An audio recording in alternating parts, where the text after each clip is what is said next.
Svaki 10. Bošnjak Nevesinja je nestao 92. godine. Svaki 10.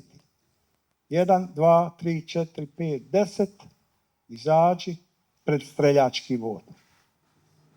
Danas je u mjestu Žulja, općina Nevesinje, klanjana dženaza. Teško mi je izgovoriti riječ žrtvama, jer kao i u Srebrenici, kao i u Prijedoru, Tomašci, nisu to žrtve. To su dijelovi skeleta, ponekad doslovno samo jedna jedina kost od žrtava koja je pronađena u proteklom periodu. Danas im je klanjana dženaza.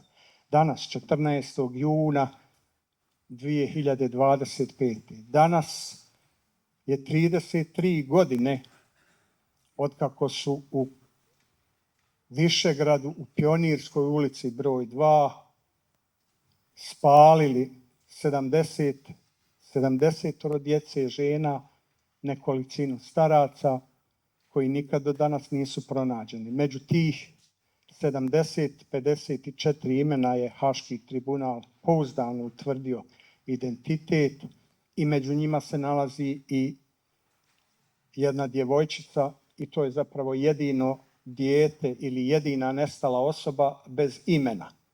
U evidencijama Međunarodnog crvenog krsta i kod nas u našim komisijama za nestale ona je evidentirana jednostavno Baby Kurspahić.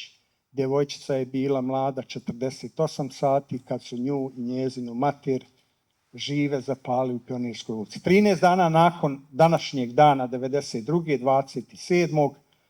juna u drugoj kući, ovaj put vlasništvo Mehe Aljića, spaljeno je dodatno u novoj živoj lomači u Višegradu još oko 70 Bošnjaka.